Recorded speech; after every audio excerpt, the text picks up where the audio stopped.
සුබ දවසක් ඔයාලා හැමෝටම. ඉතින් මගේ YouTube channel එකට ඔයාලා හැමෝම ආදරෙන් පිළිගන්නවා. ඉතින් මම අද ටවුන් එකට ගිහිල්ලා සතියකට අවශ්‍ය කරන ඒලවලු මස් මාළු ටික අරගෙන ආවා. ඒ වගේම මාසෙකට අවශ්‍ය කරන හාල් 3-5 පරිප්පු සීනි ඒ ටිකත් මම අරගෙන ආවා. ඉතින් මම ගොඩක් වෙලාවට කරන්නේ එළවලු මස් මාළු ටික සතියකටම අවශ්‍ය ඒවා ටික තමයි එකපාර අරගෙන එන්නේ.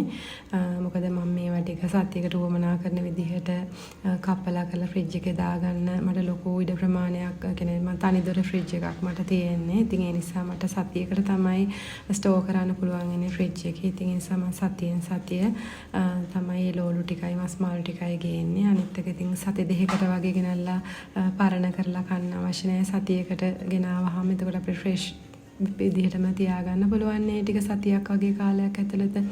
ඒ නිසා මම ඒ වගේ තමයි ඒ වගේම කොළ වර්ගත් මම ගොඩක් වෙලාවට සතිය දවස් 5ටම කොළ අරගන්නවා.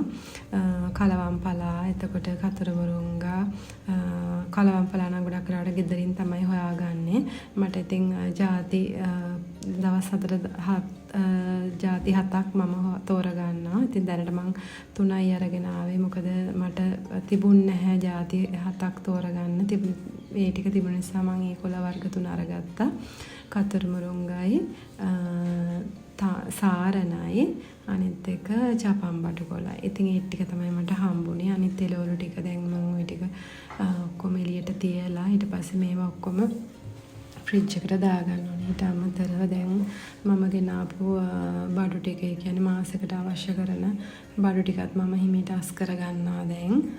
දැන් මේවා එකපාර මට ගෙනාවට දැන් මම අස් කරගන්න බෑ. දැන් මම මේවා එළියෙන් තියලා පස්සේ හිමීට අස් කරගන්නකන් දැන් මේ ටික මම එළියෙන් තියාගන්නවා. ඒතර ගොඩක් වෙලාවට මම 3-5 වර්ග, එතකොට මිරිස්, ඒ දේවල් ගොඩක් වෙලාවට ගන්නෙ මාසෙකට. මොකද නිතරම යන්න අවශ්‍ය ගියාම කරදරයි. ඒ නිසා මාසෙකටම අවශ්‍ය කරන 3-5 පරිප්පු සීනි තේකොළ ඒවා මාසෙකටම අවශ්‍ය කරන ප්‍රමාණය ගෙනත් තියාගන්නවා. ඒක මට ලේසි. මොකද හස්බන්ඩ් එක ගිහිල්ලා මේ ටික එකපාර අරන් ආවා. මට සැරෙන් සැරේ ආයෙ කඩේට යන්න අවශ්‍ය වෙන්නේ නැහැ. ඒ නිසා ටවුන් එකට ගිහිල්ලා මාසෙකට එක සැරයක් අපි දෙන්නත් එක්ක මේ ටික අරගෙන එනවා. ඉතින් ඒක තමයි දැන් මං ගිහිල්ලා ඇවිල්ලා මේ ටික අස් කරගන්නයි හදන්නේ. ඉතින් ගොඩක් වෙලාවට මම කරන්නේ මාසෙකට අවශ්‍ය බඩු ලිස්ට් එක අපි දැන් දන්නවනේ මාසයකට මේ වගේ ප්‍රමාණවල යනවා කියලා. ඒ ටික ලිස්ට් එක ලියාගෙන ඒකට අදාළ බඩු ටික තමයි මම හැමදාම අරගන්නේ. ඉතින් අපේ ගෙදර 3 වේලටම බත් කන නිසා පරිප්පු ජාතික ආහාරය වගේ ලොකු ප්‍රමාණයක් ඕන වෙනවා. ඇත්තටම කිලෝ 10ක් වගේ ඕන වෙනවා. ඉතින් පොල් තෙලුත් එහෙමයි. පොල් තෙල මම දෙපාරකට ගන්නවා. මොකද පහන තියෙන ඒවටත් අවශ්‍ය වෙන හින්දා. ඉතින් හාල් නම් හාල් කිලෝ අපේ ගෙදර 7 දෙනෙක් ගෙදර ඉන්න නිසා හාල් කිලෝ 60ක් වගේ මාසෙකට ඕන වෙනවා. ඉතින් අපේ ගෙදර සත්තු පෝසොයි අපේ බව්වා ඉන්නවනේ. තියාටත් ඕන වෙන නිසා 60ක් විතර යනවා. ඉතින් මම එකපාර හාල් නම් ගෙනත් තියාගන්නේ නැහැ. හාල් කිලෝ 30ක් ඉස්සලා ගෙනල්ලා තියාගෙන ඊට පස්සේ ඉතුරු 30 මාසෙ මැදදී වගේ ගෙනල්ලා තියාගන්න. ඒක මට ලේසි. නැත්තම් ඉඩකඩත් ලොකු ඉඩ ප්‍රමාණයක් යනවා තියාගන්න.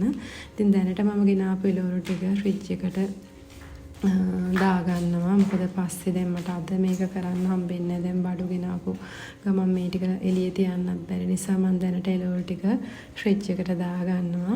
පස්සේ හෙට තමයි ආපහු මේවා කපලා සතියකට අවශ්‍ය කරන ඒවා බොක්සස් වලට දාලා තියාගන්නේ. ඉතින් මම මේ වෙන්නන්නේ ඔයාලට මගේ එළියේ කුස්සිය. මම එළියේ කුස්සිය තමයි නිදහසේ උයන්නේ. මොකද මට එතන හරි පහසුයි. අතපය දිගහැරලා නිදහසේ හොඳට උයාගන්න ඉඩ කඩ තියෙනවා. අනිත් එක ඕපන් කිචන් එකක් නිසා හොඳට එළියෙන් එන හුලං වැදෙනවා. ඒ වගේම හොඳට එළිය වැටෙනවා. ඉතින් මගේ එළියේ තියෙන ගස් කොළන් එහෙම බල මට නිදහසේ මෙතන වැඩ ටික කරගන්න පුළුවන්. ඉතින් ඒ හින්දා ගොඩක් වෙලාවට නිතරම වගේ මම මේ එළිය කුස්සිය තමයි පාවිච්චි කරන්නේ. ඉතින් මට අවශ්‍ය කරන හැම දෙයක්ම කියන්නේ ප්ලාස්ටික් බඩුත් අපිට අවශ්‍ය වෙනවා. කෝප්ප පිඟාන් ලොකු හට්ටි මුට්ටි ඒව ඔක්කොම තියෙන්නේ මේ කුස්සියේ. ඉතින් මගේ වොෂින් මැෂින් එකත් මම මම මෙතනමයි තියාගෙන ඉන්නේ. ඉතින් ඔය වගේ ප්ලාස්ටික් බඩු ඔක්කොම ඇතුලේ කුස්සියේ තියාගෙන ඉඩකඩ අඩු වෙනවනේ. ඉතින් ඒ නිසා මම මෙතන තමයි උයන්නේ. ඉතින් ඕනේ බලන්න මට එළිය පේනවා. මම මෙතනත් නිතරම මම ඉන්න නිසා මෙතනත් මම මල් වවලා තියෙනවා. ඉඟුරු, කරපිංචා, රම්පේ ඒවට අමතරව ඇහැට ප්‍රිය නිසා මම ඉස්සරහා වගේම කුස්සිය පැත්තත් මේ විදිහට ලස්සනට මල් වවලා ලස්සනට තියාගෙන ඉන්නවා. ඉතින් මම ගෙනාවු තව බඩු ටිකක් තියෙනවා. ඒ ටිකත් අසුර ගන්න ඕනේ දැන්.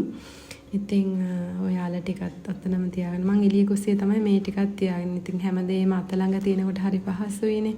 ඉතින් ඒ නිසා මම උන්නාලා ටිකත් ওই විදිහට තෙන්ට දාගත්තා. ඒකත් මම කුස්සියේම තියාගත්තා. ලුණු ටිකත් ඒ වගේම අසුර ගන්නවා මම. ඉතින් අපිට උයන්න ගියාම අපිට අවශ්‍ය දේවල් ටික ළඟ තියෙනකොට අපිට ඇත්තටම හරි පහසුයි. මොකද නැත්තම් තැන් වලට ගිහලා කඩේ යන්නයි සැනෙන්සරට එහෙම වුණාම කරදර නිසා අවශ්‍ය කරන හැම දෙයක්ම ළඟ තියෙනකොට ගොඩක් පහසුයි. ඉතින් මම ඒ ගෙනාපු සීනි ටික බකට්ස් වලට දාගන්නවා. එතන සීනි ටිකක් ලොකු ප්‍රමාණයක් අපේ ගෙදරට අවශ්‍ය වෙනවා. ඉතින් ඒ නිසා ලොකු ප්‍රමාණයක් පොඩි භාජනවලට දාගත්තාම කරදර නිසා මම මේ ලොකු බකට්ස් වලට දාලා තියාගෙන ඊට පස්සේ අවශ්‍ය පොඩි ප්‍රමාණය එදිනෙදා පාවිච්චියට පොඩි බොටල්ස් වලට දාලා ඒවා තියාගන්නවා. ඉතින් මේ පරිප්පු ටිකත් මම ඔය ලොකු බකට් එකට දාගන්නයි හදන්නේ. ඔතනත් පරිප්පු කිලෝ 10ක් විතර තියෙනවා. ඉතින් මේ ප්‍රමාණය සම්පූර්ණයෙන්ම මම ඔකට දාලා තියාගන්නවා. ඉතින් මම අවශ්‍යයි. මොකද හැමදාම අපේ ගෙදර පරිප්පු අනිවාර්යයෙන්ම හදනවා. අපේ ගෙදර අත්‍යවශ්‍යම ආහාරය තමයි පරිප්පු. අනිත් ඒකත් එක්ක අනිවාර්යයෙන් මොනම දේ හැදුවත් පරිප්පු ගෙදරට ඕනෙමයි. ඉතින් ඔන්න මම මේකත් බකට් එකට දාලා වහලා තියාගත්තා. ඊට පස්සේ මේ කරවල ටික. ඉතින් කරවලත් සති දෙකකට විතර අවශ්‍ය ප්‍රමාණය මම මේ බකට් එකේ දාලා තියාගන්නවා. ඒකත් ඉතින් මට අවශ්‍යලාට ගන්න ලේසියි. ඉතින් මම ওই පොඩි ප්‍රමාණයක් එදිනෙදා පාවිච්චියට අවශ්‍ය සීනි ටික මේ වගේ පොඩි කප්ස් වලට දාලා තියාගන්නවා. එතකොට මට ඒකෙන් එදිනෙදා ප්‍රයෝජනට ගන්න පුළුවන්. ඉතින් මම ගෙනාපු කුළුබඩු ටික මගේ කුළුබඩු රැක් එකට දාගත්තට පස්සේ ඉතුරු වෙන ටික වැඩිපුර ටිකක් වංග ළඟ තියාගන්නවා. ඒ ටික මම මේ වගේ මේකට දාලා අසුරලා මගේ කුස්සියේම ළඟින්ම තියාගන්න. ඒතර මට අවශ්‍ය ඕන වෙලාවක අඩු වෙනකොට එතනින්ම අරගෙන දාන්න පුළුවන්. ඉතින් අදට මම ගිහිල්ලා ඉන්නම්. සබ්ස්ක්‍රයිබ් කරලා නැත්නම් මගේ channel එක සබ්ස්ක්‍රයිබ් කරන්න කියලා ආදරෙන් ඉල්ලනවා ඔයාලගෙන්. ආයෙ එන්නම් තව වීඩියෝ එකකින්.